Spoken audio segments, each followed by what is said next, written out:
The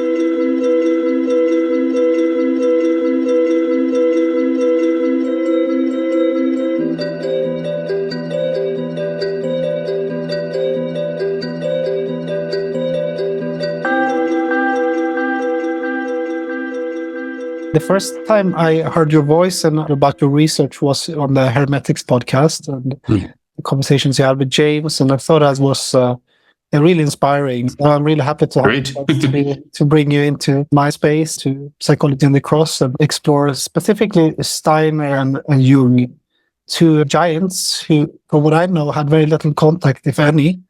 But today we're going to explore in parallel and to see if there are something we can learn by putting them both in the same room. But before doing so, I was curious about your connection to Steiner and how it all first started for you.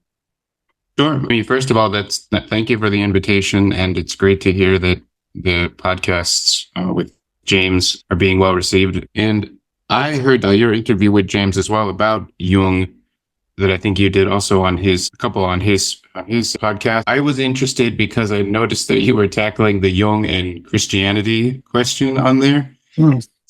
Which is something is interesting because I know a little bit about it, and I know that it's, well, at least for me, it's somewhat unclear, but it nevertheless interesting, what he thought about that, especially because I'm thinking about Steiner and, like, I don't know, Christian esotericism in German-speaking lands a lot, and that's where Jung is.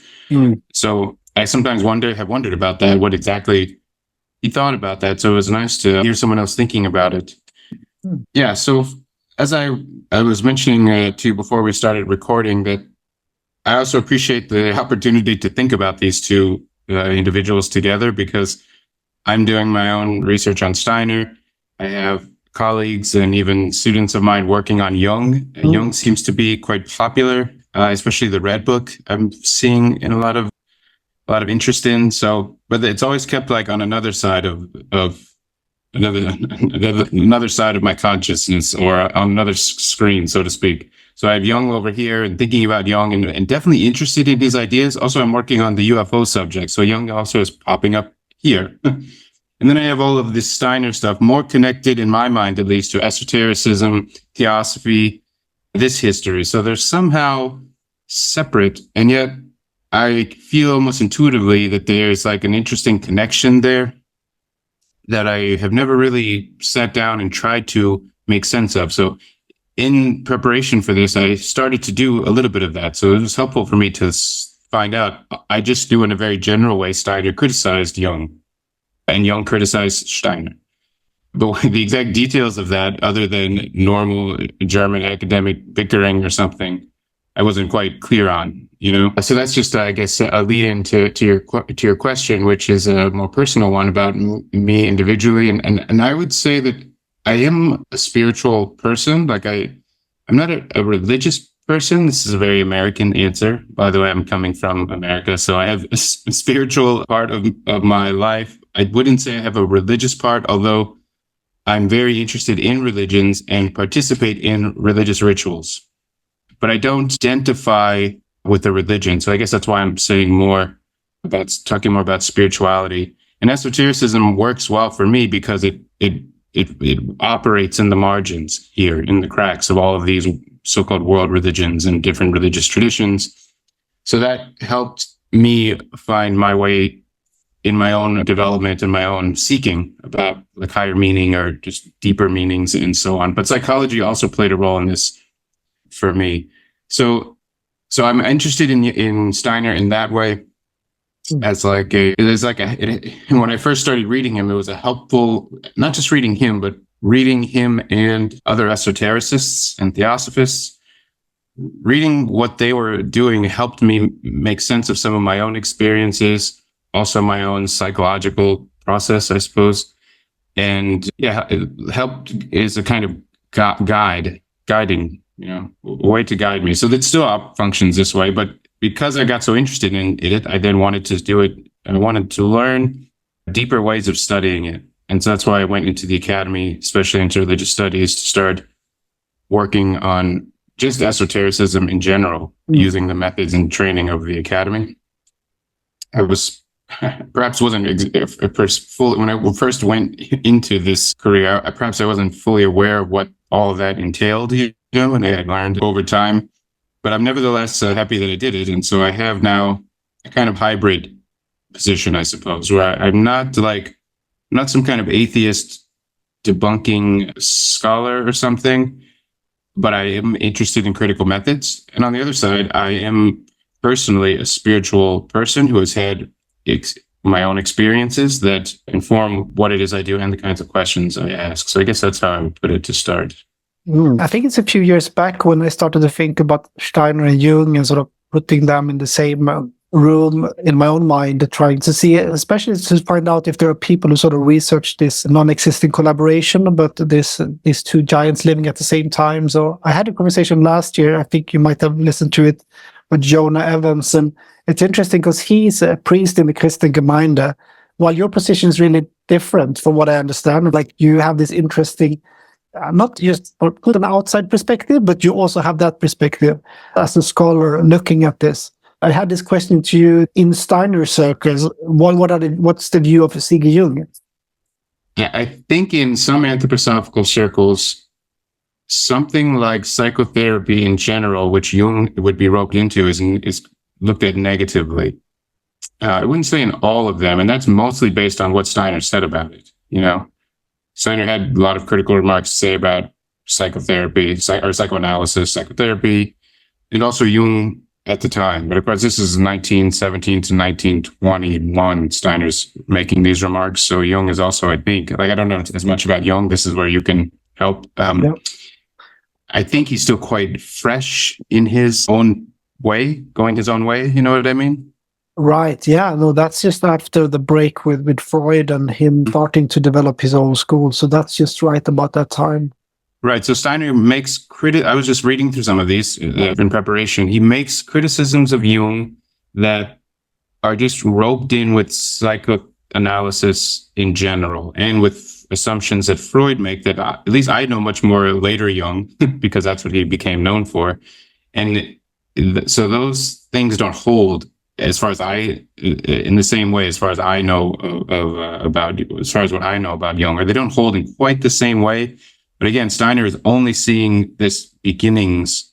In fact, he's quite perceptive because he says he makes his criticisms of psychoanalysis. He talks about some other psychoanalysts. This is the very beginnings also anyway of this discipline. So he's just talking about some of them. And Jung gets roped in there and he's criticizing it. But then he does say that Jung is the only one who has enough courage, who has the courage. He calls him the most courageous one by recognizing these more deeper truths about spiritual reality and so on, and having the courage to go in that direction. So he does and this is the very beginning. So God knows what he would have said later, 20 years later or something. So he does actually acknowledge that Jung somehow has the most courage to try to break out of what he sees as the limitations of psychoanalysis. But yet he then criticizes him for the same kind of things, for not going far enough, basically. And the limitations meaning it's sort of a materialistic view of. Yeah, materialistic, reductive. And as well. Okay, and to touch back to your question, that anthroposophists and students of anthroposophy who attend anthroposophical workshops and go to join the society, go to lectures, their whole goal is to study Rudolf Steiner, his ideas and his lectures, which is just like the Jungians. It's just a huge corpus of stuff. So you basically decide to become a student, and then it's a lifelong path, So because that's what they're doing, they would come across Steiner's criticisms of psychoanalysis, and I think that would just inform the way they saw it from an anthroposophical perspective. But I also think, so that happens, but I also would see that Jung did a lot more than what Steiner saw, and people recognize that. So I can't think of any examples to try to bring Freudian psychoanalysis and anthroposophy together. For example, maybe there are in German-speaking lands, which would also be interesting, actually, because you could find some parallels there too. But I think people recognize that somehow Jung lends itself more to what Steiner was talking about because of the alchemy, the spiritual part, the shadow. These concepts are similar somehow. So I do think that you find more people trying to somehow bridge the gap between anthroposophists and Jungians. Having said that, I would also say on both sides, I think you still come across people who have criticisms of the other one, and hold a strong boundary, a strong border between them for a lot of the same reasons that these two were criticizing each other back when they were alive. And so to now hit to these criticisms, as far as I know, they didn't meet each other in person. And I haven't delved deeply into this. So just to let people know, this is also an exploration for me. And so I'm not any kind of expert in this subject. But Steiner does talk about Jung in some lectures. He brings by name and his books. And this is the period 1917, 1918, 1923. I think there's some references, but he gives like some major lectures around 1917 about the problems with psychoanalysis. And there's a whole background to that, which we will come to, which is not immediately apparent on the surface. Mm-hmm. But Jung never talks about Steiner in print, in published print. However, he does say some things in some letters. For example, when Steiner dies. So, and what Steiner says about him, which is him being roped into psychoanalysis in general, and the problems he sees with it, has to do with the materialistic part, as you said. It's for them. I mean, the anthroposophists are not trying to be accepted in the academic world on paper. In fact, they weren't and aren't. And according to them, they weren't. According to Steiner, this wasn't necessarily like the goal. I mean, he broke and made his own science rather than trying to somehow fit whatever he was doing in with established, recognized science. No one could argue about if he always had intended that or that is what he did when he couldn't make it work. You know what I mean? Like, but that's more so the way it went down, and it's much more heavily esoteric, quasi/religious. What is scientific about it? We could also have a discussion about that. I mean, it's definitely not scientific. If you were to ask some scientist in the chemistry department somewhere, they don't see the science in it. But just to say that although it has this label spiritual science, it is an occult training, and they've over time, they have made it more, digestible. And even Steiner was trying to do this, like make the system more digestible through different sorts of concepts. Later in his life, he was doing this. But at the bottom of it, it's an occult training to have intercourse with actual spiritual beings that exist out there in the cosmos, in nature, in you, in other people. And the point is to become a seer, really, so that you can see these other beings, interact with them, and become a kind of expression. Part of your own expression of your own being is the expression of them through your recognition of them, through your dialogue with them. So these beings it's complicated because there is an interconnected web of everything. A microcosm, macrocosm, this is very strong in Steiner. But these beings are also autonomous and have actual existence. So I think this is one area where there's a problem, because at least what Steiner says is, let's just talk about Jung. We could go to what he says about, I think just psychoanalysis in general is critical of the idea that everything can be reduced to sexual drives and sexual disturbances or whatever in the younger years. He's critical that the problems and issues now can be reduced to that. He talks a lot about this because he says it's materialistic, it's reductive. And if we just shift screens over into what is he thinking about in this occult training, it removes the angels, demons, and other beings from playing a role in their own agency.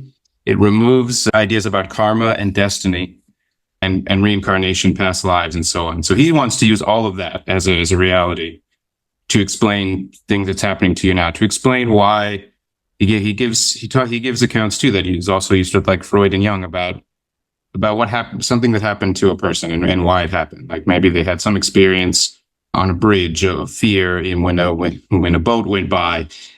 And one person could say, because there was some traumatic thing that happened when she was on a boat with her father when she was 5. Or you could say 3 lifetimes ago, she had this and this happen, and now this is like bringing the karma back to her. So it's like, in Steiner's case, that's where he wants to go with it. Right. More so than this, just looking at this particular life and so on. So he does recognize, like, then to move to Jung, he does say that Jung seems, though, to go further than that, or want to go further than that. But he claims that, I don't know when Jung came up with this idea of the different archetypes, but he seems to, this is like 1921 again, he seems to know something about what Jung is doing at this point in relation to that. And so he claims, like, okay, like, there is like this attempt to trace it back different, like some kind of trauma or experience or something back different generations, but for him, this is still like too materialistically done through even the races or something he talks about. I'm just giving you a sampling of some of these critiques that Steiner lays out there. But more concretely, what I could understand from it is he says something like, so Jung wants to say that there is first of all, the Christian thing is like the kernel of one of the core of Western identity somehow, because of the history of its development of its own sense of identity in the West. Jung says that we have to act as though the relationship between human being and the divine is the framework in which we have to operate in order to make this healings and make this individual process to know the self and to be individual because of this Christian identity that we have. And yet, he says, according to Steiner, Jung then in the next breath says, however, the existence of God is either an irrational thing to posit, or we don't actually believe that there is a God or in the Christ. However, we have to use this framework we have to operate within this framework almost as an as if. I don't even know if this is correct. You can tell me, but he makes it sound like Jung is saying we'll act as if God exists, but we know somehow that it doesn't, or it can't be proven that it does exist. And so instead we operate within this framework instead. I think that Jung was, you could say, limited, or he was also, you could say, driven by his persona as well. So meaning he had a professional position. He was a psychiatrist. He was a medical doctor, and he had patients. Even before he met Freud, he was very established as a psychiatrist. He was more famous than Freud, probably, like in certain fields. So I think when one reads Jung, is always, not in the letters, but in the published writings, it's always this, but I'm just a medical doctor, trying to sort of step back. I'm not talking about God, I'm talking about the God image, and then we start to speak about God. While I guess Steiner, from what I hear you say, was more free to move. So Jung was always, until the end of his life, he wanted to be a scientist, and he wanted to bridge science and spirituality. And at times it can be an ambivalent sort of procedure to read Jung, even because he goes between these different positions and somehow had visions, and then he goes back to, I'm just a psychiatrist. So this is maybe just one reason why Steiner is picking up on this. And also, I think what you also imply, like, this is early stage still. I mean, Jung, he lived until 1961. He became a pretty old man. So 1920, 1917, around there, that's when he was just gone through. He was right in the middle of maybe his own Red Book period. He had started to work on the Red Book. He had his own visions, his own experiences, and really started to formulate his theory of archetypes, or of his own psychological theory, different from psychoanalysis. So the critique comes in a work of Jung that is not finished, for sure. Yeah. But it's... And just to maybe add one thing to that in these lectures, Steiner also mentions this, that Jung has the courage and somehow is the only one, really, I think he even puts it this way, the only one within this, what he sees at the time as like, a movement or this field, who has the courage to go further. But he says that Jung is always trying to, no, he doesn't say try to, he says Jung has to conform or operate within the assumptions of the present. And by that he means what you just said, that he has to take a kind of position as an atheist in order to operate within what Steiner says the assumptions of the present, and he mentions the university environment as well. So and modern science. So he means the academy at that time. I mean, still basically that. It's a little bit different now, but in order to function within the academy, the assumption in a scientific way, the assumption is a kind of materialistic atheistic assumption. We could argue about that, but to some degree, that's what it is in order to build, to move forward in that. And so he does say that Jung has this courage to go further, but he's always like doing it within these assumptions, sticking within these assumptions. So therefore, yeah, being a materialist, in other words, or being too reductive about these things.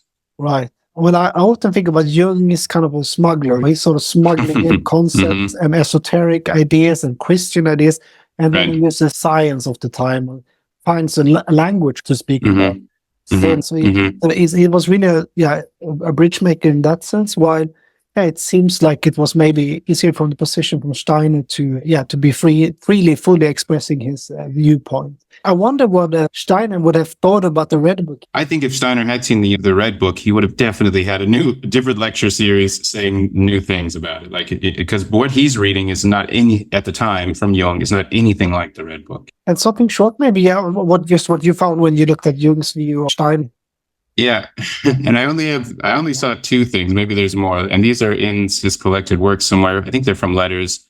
The most critical came when Steiner died. Well, the two that I found, I don't know when one of them is from when Steiner died. I'm not exactly sure when the other one is from, but in one of them, he basically says that Steiner is like a guru of some kind. He just, wanted followers, and that he had his own wacky ideas that were not provable. And this is the second thing where he mentions the anthroposophists, at least he says the same thing, that, and he says something, in this one, he says something like everything that Steiner says you can find in the Vedic texts or, at the time in Hinduism, in quotes.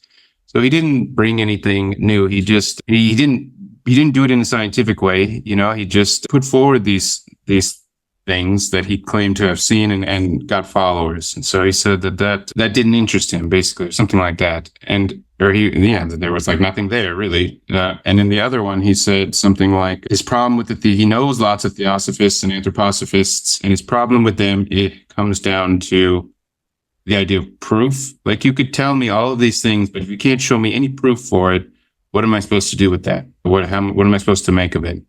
And I suppose he means things like, like ascended masters, these other spirits, who knows what he means, but there's all kinds of interesting stuff, both in theosophy and anthroposophy. Maybe he even means things like Atlantis, because the concept of Atlantis is important in both of those things. Future stuff is big in theosophy and anthroposophy. So in those two remarks, and again, the second one, I don't know what it's from. It might be useful to look. But in those remarks, he's basically saying it's not scientific, that they're just making assertions about some spiritual experiences they have. It's kind of like a critique we get of New Age today. Like, you had some experience and you're just asserting what you say this experience it is, but you're not like providing me with any evidence. In this case, evidence could even be, I don't know, like a rational framework within to think about it, or how to think about it, or because Jung is now criticized for many of the same things, actually. Yeah, and when you read that, is there something to his critique, or you feel like it's just that he hasn't read it? No, I think there is some. No, well, I think both. I think there is something to it, but I think that also it's a bit of an outside. It's a bit uninformed at the same time. But if I think about Jung, and if Jung is receiving patients who are theosophists and anthroposophists, he might be basing a lot of it off what he sees them saying and going through, and that was one thought that I have, that if they're telling him all kinds of experiences they've had, and he's listening to this, he could be forming his impression partly on what he hears from them, which would be different than, going to a Steiner lecture or reading intensely several Steiner books, which I don't think he did, something like that. I think it was more like people would recommend Steiner to him, and he would look at it a little bit, but be repelled somehow. This is the impression that I got. And but he, like in this one, he just says, I know a lot of anthroposophists, or I'm in connection with a lot of anthroposophists and theosophists. So that's why I wonder if some of these were also his patients because the two scenes overlapped heavily, right? It's also used to say that Jung is very critically remarking. He was on Kierkegaard, which I don't think he read, but he's very critical of, and quickly sort of judging and putting to the side. And this sort of leads me into what I think could be sort of a main theme for our discussion, and that is this concept of the doppelganger or the shadow, because in a way, these two characters, Steiner and Jung, they're so close. They're not doppelgangers, but there's something in their lives, in their psyche. They're living at around the same time. And that makes me think that this would be interesting to explore these two as sort of shadows of each other in a sense. But first of all, since most people here don't know much about the Steiner and the doppelganger, maybe you can share something around this concept, and we could explore that a little bit together. Yeah, definitely. And I think that it is quite interesting to think about those two. And I don't know if Jung had his idea of the shadow already, if he was writing about it around 1921, 1917. I might say the wrong thing now, but I think so, but I'm not exactly sure if it was actually put in print as the shadow.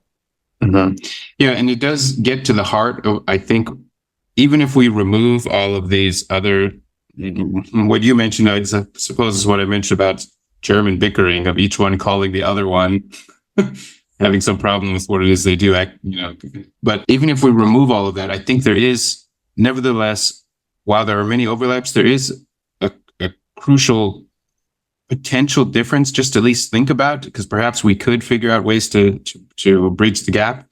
And it does come down to as far as I can tell, especially what Steiner says in these lectures, that it comes down to the objective given existence of these things, or versus their symbolic or purely projection or purely mental reality. I think that this is part of where the issue is lying between the two of them, and something like the doppelganger or the shadow is a way to think about it, or the way to approach this. And one of Steiner's friends and closest collaborators was a woman named Ida Wegman, and she did the anthroposophical medicine. She was a doctor, and she opened after Steiner passed away. She, at a certain point, was also expelled from the society, but she opened up her second anthroposophical clinic in Ascona.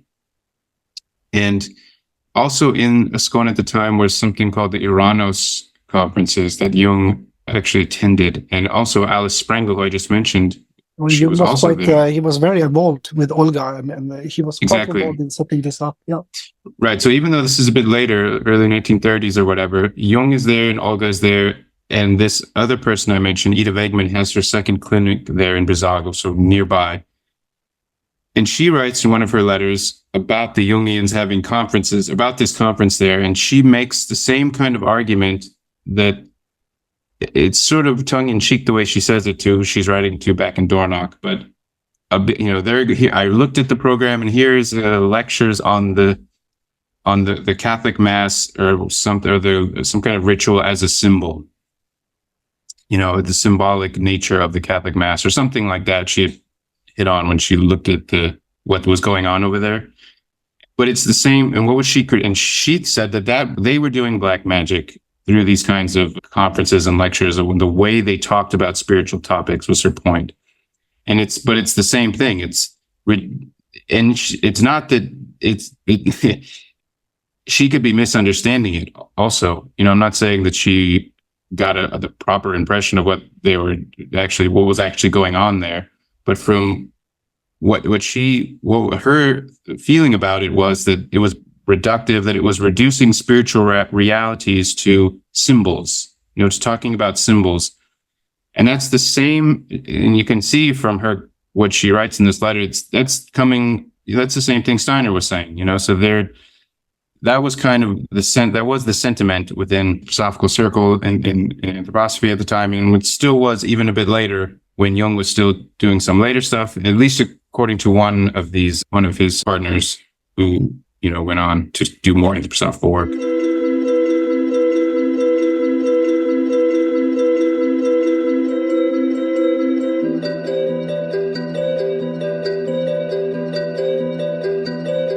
Yeah, I think looking at the differences, I think that's really important. They are, different, and there are differences. But I think in this question of Jung's understanding of symbols, That's the way he expresses himself as his persona in his professional texts. If one reads the personal Jung, it's clearly not a symbol. He believed this stuff is real. Psyche is real, or ghosts are real. He had experiences of them. So I think on a private, personal level, or if you look at the Red Book, the dead are real. It's not a concept. But he was again a smuggler, or he was working very hard on trying to make science, the psychology of things that were outside of that realm. So, and having said that, I do think that at times it sounds really like he's just reducing. For example, we could take something that we've been talking a lot about in the podcast, is his interpretation of Christ, speaking about the Christ image or Christ as an archetype, or sometimes it becomes a little bit close to reductionism. But I think if one look at Jung's own life and where his theory came from, it was really based on experience. His disputation was on the occult phenomena, and it was a medium, his cousin, that he followed seances of. He was always trying to translate it to a general audience, but in my understanding, he believed these forces are real. Right. They're not just projections. But he would also say there are many of them that are projections.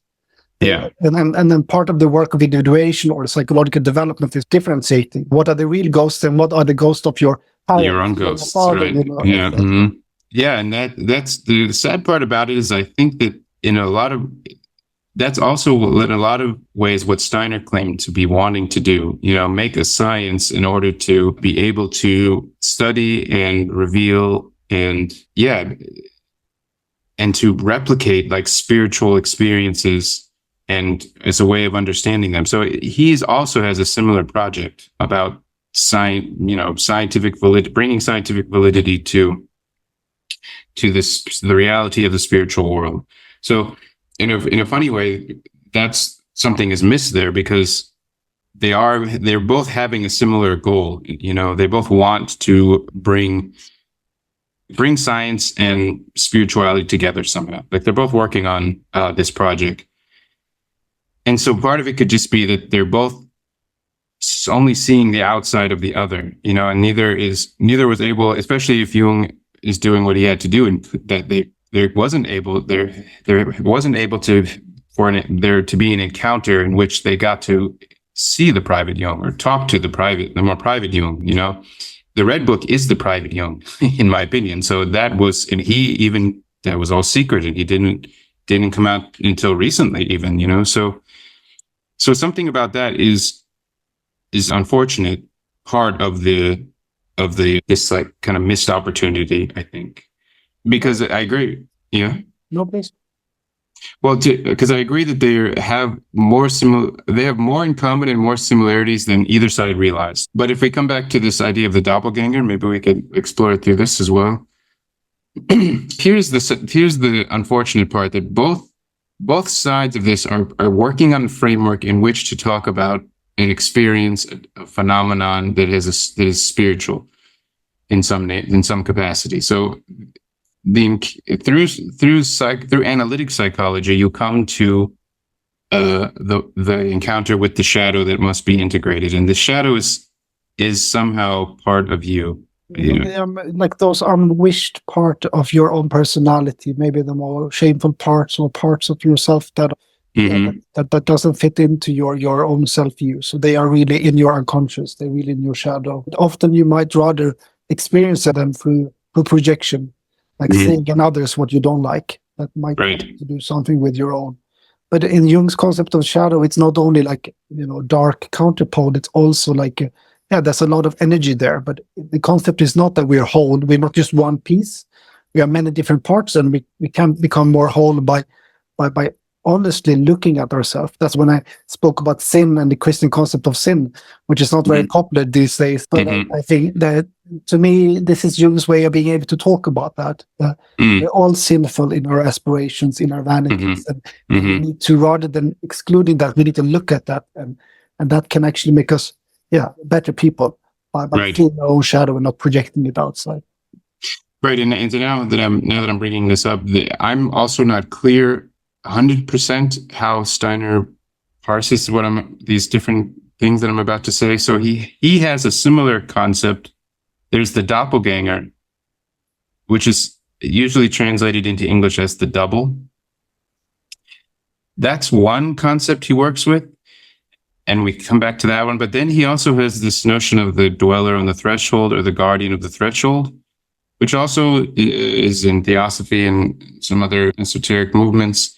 And when he describes, like, for example, in Knowledge of Higher Worlds, but also in some of his private esoteric lessons for his esoteric school, there are two things he talks about there. One is this guardian of the threshold, which when you meet it is all of the aspects of you that you have like not faced yet, in other words. So it sounds a lot similar to this concept of the shadow. And in order to move along on the path, you have to face this guardian. Yeah, so there is a lesser guardian, which he says is your own personal, like undigested and unconscious parts. Then there is this greater guardian of the threshold, which has to do with your nationality, your family, like almost like superego or something like this. This is another thing you have to release yourself from after, and that's harder. In his esoteric lessons, he talks about the three beasts in the soul. And this is like another thing that the person has to face on the path. But this is talked about in a similar way, that one is like the beast of fear of the spirit. The other one is, lying about the spirit. So it's still like stuff about you, in other words, like some of your own fears and failings and so on. Yeah. And so it's a similar, even, process that they're laying out for psychological. I mean, see, this is where it's different. Like, it's just really different terminology, but it does seem to maybe imply different things, like individuation or psychological integration on the one hand. What is on the other hand? Like, yes, entering into and seeing in an actually existing objective spiritual world out there. And in that world, you meet, ghosts, angels, demons, astral beings that are you formed, other people formed, all kinds of things, so and this could come down to what you said, that one has much more freedom to go that far, but if we look at some of the criticisms of Jung, when Jung looks at the next step, perhaps he does have a more reserved attitude about, like, well, how could you prove the existence of those things, that you were talking about being there? I mean, even when you get to this phase, you can then see future and past in time, and so it's like all of the occult abilities open up.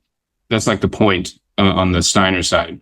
Whereas on the Jung side, I don't know if you could tell me, like, if it's the same, or how would you compare it to what I just said about basically like kind of the goal of overcoming this, what you could call shadow or guardian, and these beasts and so on? Well, I think it sounds similar in a certain way, but in a very, very different language. Jung would probably say that you cannot face the shadow with yourself, because it's your own shadow.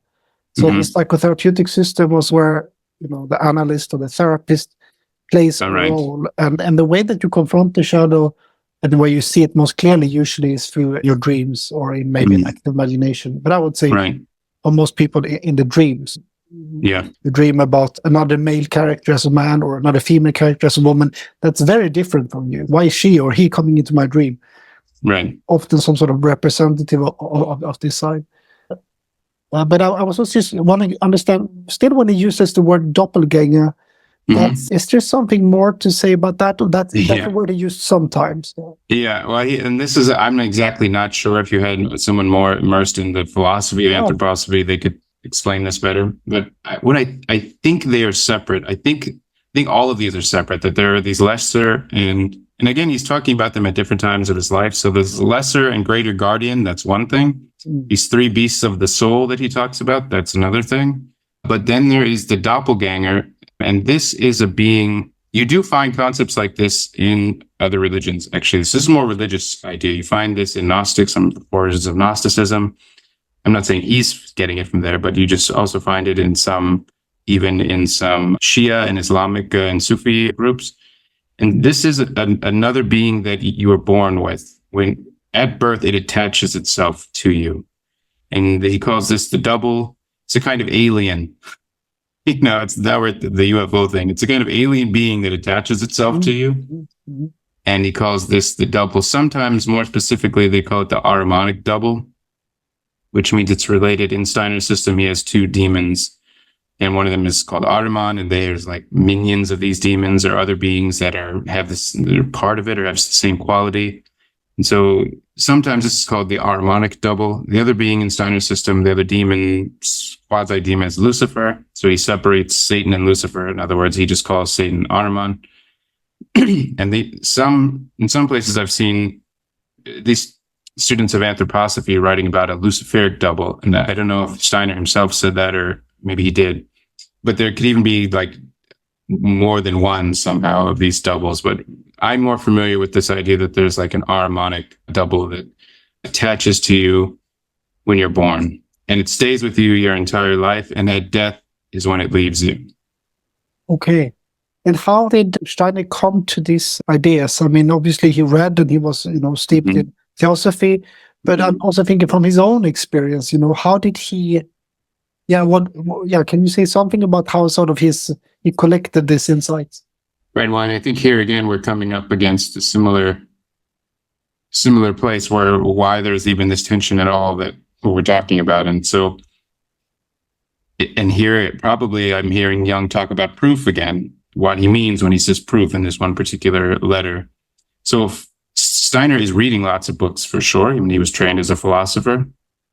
He had mystical types of experiences that he talks about. He talked with lots of people and was involved in esoteric and occult groups where you also get knowledge, But according to him, this is the more theosophical idea, the more theosophical path, that you develop yourself in this occult way. And once you do, you create new organs of perception in these like subtle bodies. And with these organs of perception, you can see things, the truth of things in the spirit, let's just say the spiritual world. Is in the spiritual realm, you can become awake. And he does talk a lot about dreams and as well as part of this, like lucid dreaming is part of this path, how to do this. When you wake up with your consciousness in this spiritual world, then you can get knowledge that's not available here in books and whatever. So he claims to have done that. He does it, but it's up to you, I suppose, whether or not you believe it. The same was true of Blavatsky, who was the founder of Theosophy. She at least more talked about hidden initiate teachers who she learned things from, but she also had the ability to meet with higher beings and learn from them in the spiritual world, not like in a normal way of learning. And Steiner also is speaking this way. This is where he would claim he got his ideas from. And did he have those experiences already as a child? He did. He did start to have, according to him, and he wrote an autobiography at the end of his life, he started to have experiences of seeing, well, there's two interesting experiences. One is he saw a ghost, basically. And this is also like, I'm currently writing about some of this. So these details still they're still being hashed out in academic research, let's say. But it's something like, I think it was the sister, it was an aunt of his or something, had passed away recently, perhaps even committed suicide. I don't know the exact details. And according to this story, he saw her vision. He saw her, he was probably, I don't know, like 6, 7, young like this. And he saw her appear in front of him and make some gestures at him with her hands and say something. He was in the train station at the time. His father worked at the train station. He went with them as a boy and stayed at the train station. This figure appeared and then vanished. And then it was determined later that this was the person, or the family member who had just passed away. This is one example, but he gives some other examples too, where he sees things like this. I would say they're more kind of like spiritualism sounding experiences, like encountering spirits of the dead. Right. But he does talk about also, as a child, coming into contact with the spirits of nature. So it's these two things. But then, just a very brief summary of his biography, then he becomes a philosopher, basically an independent philosopher, although he does do his doctorate, and a literary person. He then has some more down and out times in Berlin, I would say. And then he claims to have a Christian mystical experience at this point. And then after that, he joins Theosophy. And then after Theosophy, he founds Anthroposophy. And so that's like the arc of his life.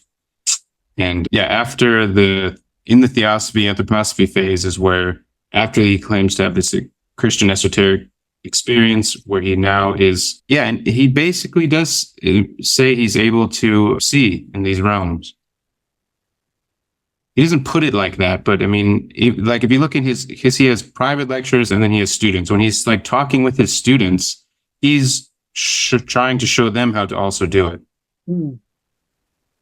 And the Christian experience, can you share what we know about that vision or that experience that he had?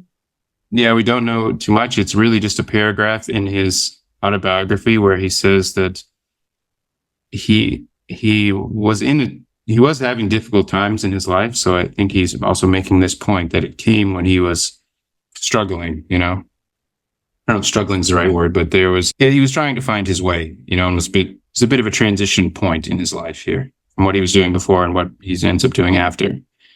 And he says that he had a vision of what he calls the mystery of Golgatha. And that it makes it sound like he was just suddenly there, and he could see its full reality, like he witnessed it, firsthand, or he was there to experience it. And through that experience, it like just revealed to him the importance of this event and like its fullness.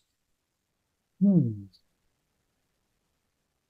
he did then start having lecture series right at around this point of talking about Christian mystics. So he was having an interest in it as well. He had a Christian upbringing? This is another kind of thorn. I'm avoiding there's a lot of interesting elements about and things, especially about Steiner's biography. So I'm avoiding it because it would just take us into many weeds. So I'm trying to give easy answers here. His parents were not religious, but according to the autobiography and other places, they were good Catholics. But his father was a free thinker type person, Freidenker in German. So he didn't have any strong religious upbringing really at all, but he does talk about going to the churches and even having some interactions with some priests that informed him a little bit as a child, that he got some stuff from. And he talks about also seeing the mass for the first time and having a big reaction to this. But there was some problem. He was going to be, I don't even know the specifics about the Catholic Church for the process. I'm sorry for this, but he was an altar boy and was going to be go through this process, but there was some issues and his father pulled him out of this. So he was never confirmed or anything like that. Before you said, when you described Steiner's project and what he really wanted us to open up to this world, like the spiritual world, and if Jung was on a similar path, I mean, I think in certain ways, yes, like Jungian psychology or Jung psychology also had to sort of be about expanding the horizon from a materialistic worldview to a more, he would say, psychological or symbolical, but it's really spiritual.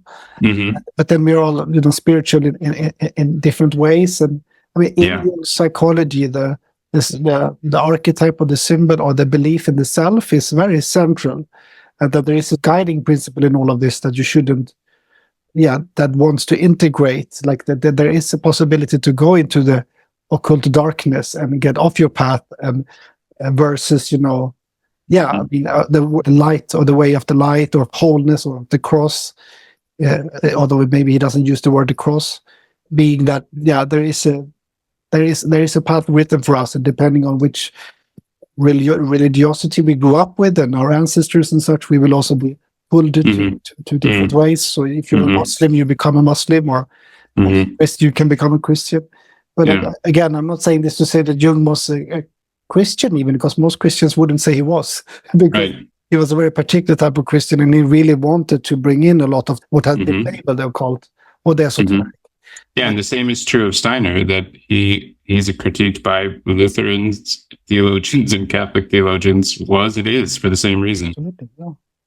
And the thing with Steiner, which I also would probably say it's similar to Jung, that it isn't a solo project. There is a solo thinker there coming up with lots of ideas and doing lots of things, but there are many, many other people involved in the process. And I think this is also true of Jung in terms of like the Institute and just how it developed after him. So Steiner was very much cooperative type of work. So he definitely had ideas, but his ideas were then translated to other people. And there was a lot of times like a co-creative process that emerged from that. Yeah, I wanted to ask you about that. I mean, you who studied the minutes from some of the meetings and such, like how did he engage with people? Obviously, he spoke very passionately, or people were inspired by his words, but I'm interested in that. Like, how did he sort of consult people about what they should do then? Because there's so many stories about people coming to him and he just seems to, now I develop, pedagogy, or now I develop, a liturgy for the Christian mind. Yeah. Do you have a sense for his, how hands-on was he? Or I think he was quite hands-on in some cases, maybe not in all cases. I definitely think he talked to a lot of people. I mean, people just came to him like, after lectures or even where he lived. There's lines of people showing up to talk to him. And there's even some funny accounts of this. So, for example, when in Prague, when Franz Kafka came to meet him, there's a funny exchange that Kafka reports that you could read about how that went down. So I think this was always going on. And in my opinion, part of what's happening is he is talking with all these people, and the conversations he has with them then come out in his lectures, because his lectures there's notes for his lectures, but he's not sitting down writing a lecture and then going and giving it. He's not doing that. He does write some books, but he goes with all of these ideas and then gives the lecture. But my sense of it is that the lecture is somehow allowed to develop in relation to what's happening and who's there and where he is, things and what's happening currently. It's kind of like, that's the feeling I get. I mean, this type of life, it must have exhausted him as well. I mean, how do you think he dealt with his own energies? Yeah, I think that's a good point, because in my opinion, he died young. He died young, to a certain extent, younger than, it seems like a younger death to me. And there's some other fields of weeds about how and why. But one thing that definitely did happen was, you can kind of see it, that he did get exhausted from this. I mean, he did so many things, lectured all the time, dealt with so many people, that I think he did get exhausted from this at a certain point, especially when he was older. Yeah, so I think it's really interesting to try to explore them together. I mean, part of it seems to boil down to like terminology, even, like they're doing similar things, but it's like two systems that were developed. So it's a bit hard how do you bridge the systems? Because they use different terminologies. They have similar ideas and even similar goals, I would say. But they're very established, even at this point, systems to some extent. I mean, there's whole groups on either side. So it's almost like a different school of thought, but the same philosophical discussion, something like that. Maybe just last question. I was curious about what's the process like then for someone following Steiner to do the work? Because again, in Jung, it's dream work, it's analysis. Yeah. There's active imagination, there's some techniques he developed, institutionalized, that are still present. How do you connect with the spirits and demons, and how do you learn how to navigate? Right. Again, it's similar, which is if we have another conversation, we could talk about it. It's like similar things with different names. For example, they do something called biography work, which is looking at your life, but they're looking at also karma. They're looking at their own rhythms of development and indications, things like that. But it is, again, about telling your life story. And they would also, I think, avoid this word analysis, which is another funny thing. So I wouldn't say they were analyzing it, but they want to keep everything alive, even pictures, because pictures for them, memories, are living beings in this so-called astral world. So there is something about this insistence on the living nature of everything, and that certain forms of thought reduce it and then, we'll kill it, basically. I mean, Steiner even said writing itself kills living. He's almost like into oral culture, that the writing process itself kills these, not ideas, but, beings. These are, for him, these are living beings. But they have the biography work, they have artistic kind of art therapy things.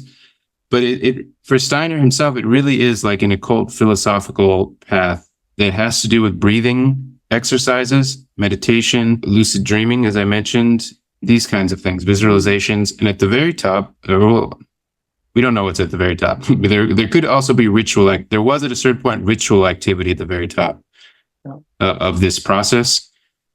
And this is like the communal work.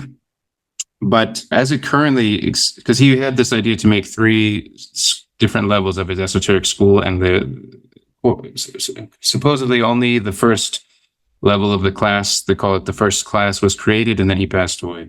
So at the top of the first class lessons is mantra, breathing and mantra work. And of course, just like in a tantric system or something, as you go through this process, you get your own mantra that the master would give you. And so in this sense, it's still really related to, quasi-religious or esoteric religious traditions in some way. Right. One thing I find so inspiring with the Waldorf school, and I don't know how much that is because of Steiner, it is all these rituals that they're doing, and the myths and the legends that they bring into the work. Right. And so, and also this cultural canon that they keep alive through their practice. It seems very ritualized and very communal in a way that Jung never developed in schools or educational systems. You have to go and pay €100 an hour for analysis. That's true, right? It also has another shadow side to it.